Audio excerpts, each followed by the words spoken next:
You guys all saw the title, let's just jump right into it. Here's some context to where I'm coming from. I played Senua's Sacrifice, forgot the story, watched a recap before I played the game, and I saw the meme online about how short Senua's Saga is. That's about all the info I had before starting the game, and then doing this review after finishing the game. Spoilers for literally everything. If you haven't played the game, mute this video, leave it running in the background on loop, play the game, then you'll still manage to catch the end of this video. To start, let's just get the good stuff out of the way, cause there's a lot of bad to go through. The visuals, 10 out of 10, would have eyes again. The visuals are amazing, every single blade of grass, rock, armor, or just set piece looks beautiful. I actually didn't bother trying to find my run button for the first half an hour of this game. I just wanted to walk and take in the visuals in the entire beach section, and that has personally never happened to me before in a game. The audio is spectacular, you can really tell a lot of work went into making the game sound as authentic as it does. I also enjoy that this is meant to be a unique story about someone struggling with a mental illness, so I appreciate their attempt on that. That's the good. Now the 7 big mistakes, with the best of course saved for last. Let's start with combat. It's actually really fluid, and it feels nice how you can instantly cancel out of any animation to block or dodge. Some enemies have unclear animations where you're not sure if they've stopped attacking, or they're just winding up for the next attack in the combo, but overall it's fluid. But, and there's always a but, it's painfully simple.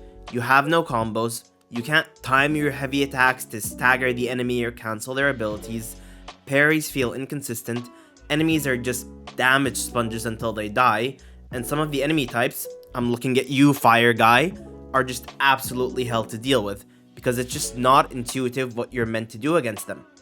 Overall, the combat is fluid, but it's heavily lacking depth, which is fine for a narrative-driven game, but this is just the start of the problems. Screw every single puzzle in this game. The puzzles are so simple that even if you don't look at the puzzle pieces, the answer is either turn it on, then go, or if they're shoe pieces, turn on the first one, go to the second one, turn it on, then go back to the first one and turn it off. That's about as complicated as any puzzle got, which wouldn't be the worst thing if you weren't so goddamn slow.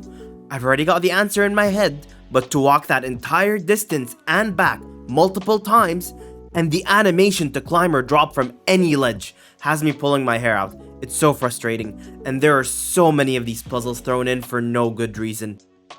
Also, the sigil puzzle where you have to line them up, also dumb. It's something from the last game, but walking almost randomly just to wait till red characters flash on your screen so you know you're in the right place, then look for objects coated in slightly yellow paint and move around a bit till it auto locks in place.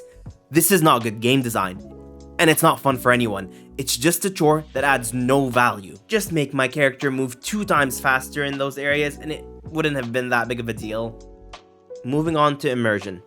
Tell me why in these scenes an enemy is peeking out that's meant to be very threatening and looking for you, and you can just shimmy past without a care in the world and nothing happens. It's really dumb and pulls you out of the game. Just pretend that I'm a person in this world and consequences exist. I can't just hold my move button and nothing happens to me. Or how in fights, 10 enemies are just waiting for you to kill their friends one by one before they jump in just so the fight is fair. Unless of course it's a cinematic where 2 of them grab you, you kinda wiggle out and then fight only one of them. I would accept it slightly for the supernatural enemies, but for the regular ones, especially the human ones in the last fight before the final boss, it's just dumb. Also, the route to Thor Gester's village where he has no idea what the right or wrong way is until they're already somewhere else entirely, it's so dumb and it took me out of the game. You need to walk all the way to Africa before you realize you're not at your local Walmart and you took a wrong turn at the Atlantic Ocean. Really? Also, for a narrative-driven game, it's ridiculous how many enemies you kill in a single fight.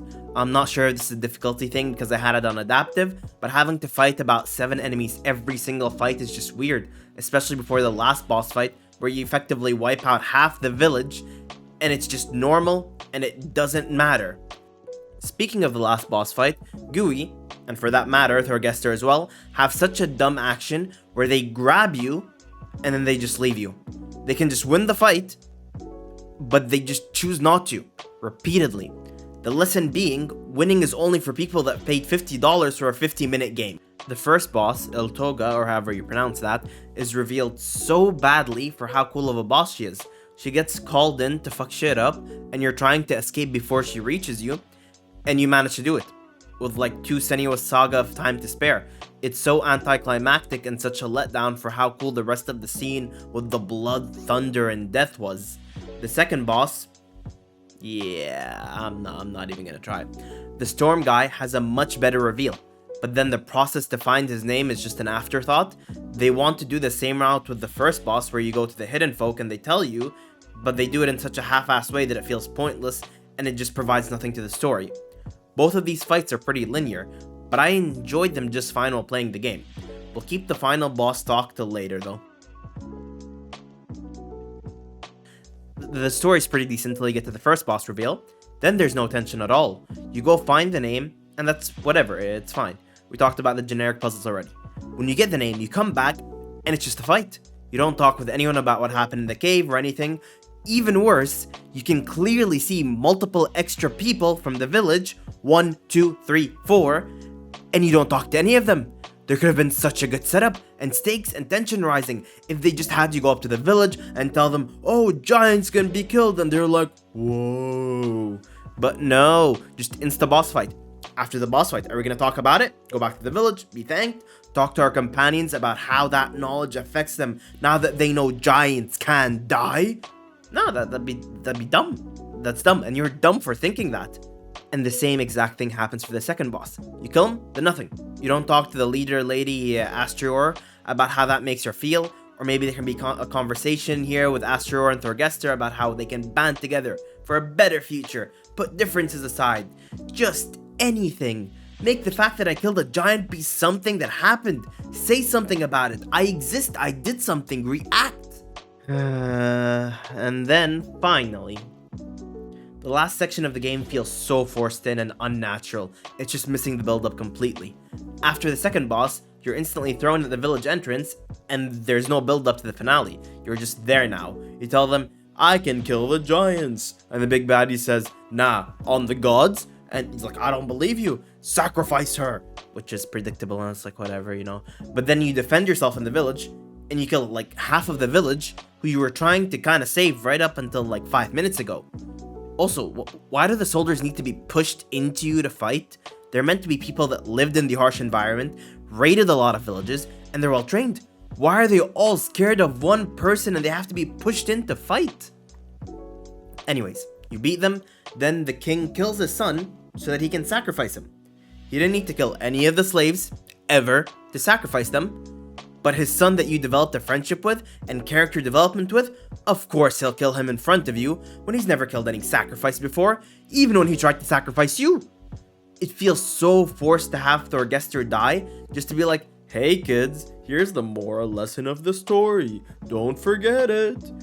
Then you beat his dad, have the opportunity to kill him, but then go on a monologue of, hey kids, here's the moral lesson of the story, don't forget it. The last 20 minutes of the game is just the worst thing any media can have. They told you how to feel, how to think, and they didn't show you an experience that made you feel that way, made you think that way. Just such a lost opportunity. There are so many missed opportunities in this game. The first boss could have had a chase sequence to build up the tension. You could have visited the village that she was hiding next to and talked to the people in it and just saw the world. You could have talked to your main companions or have them talk to each other more instead of just the bare minimum to fill up the empty space during walks. You could have had instances of you did stuff, then people reacted to the stuff you did. I know, it's crazy, right? They've only had this technology since 1983 Spy Hunter. And now for the big one. This game has no idea what it is. The whole point of the story is that Senua has psychosis. She is unable to distinguish what reality is. All the voices and hallucinations that she sees are just as real to her as anything is to us. Now tell me why, especially in this game, that doesn't matter anymore. All those mythical creatures, giants, hidden foe, draguar, however you say it, are all real and everyone can see them. You have 2 voices in your head, sure, but they're just telling you anything and everything all the time. It's almost like white noise, where it doesn't affect what you think. Oh, he's gonna betray us. Oh, he's not. He loves me not. It doesn't really matter if they're just gonna say both of these things. And the hallucinations about stuff that isn't there anymore, doesn't matter. There are enemies on you, and then they disappeared, or there was a random corpse grabbing you, and then he just disappeared. Okay, then what? That's no different from any game that has a drama or just a horror fear element. Why did Senua Saga not do anything with its cool premise? Here's what they should have done. Number 1, put choices into the game so it matters if we know what's real or not. We can actually affect the story, and we have to know what's real or not to make good choices. Number 2, just lie to us. Why can't it be other people's voices that we hear as well? And we're never sure what they're actually saying and what we're hearing in our heads.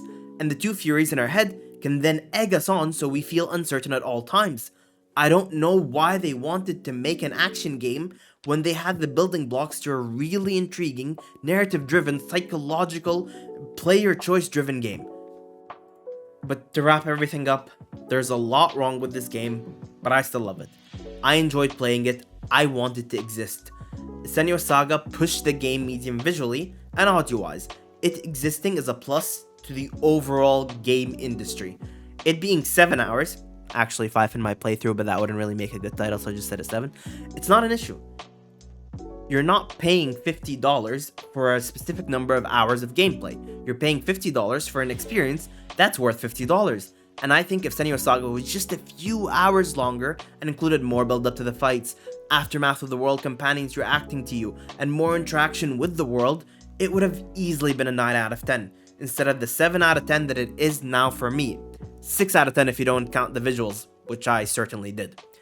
Anyways, that's it for this video. Write your opinion, I'll read it, I'm interested. See you next time.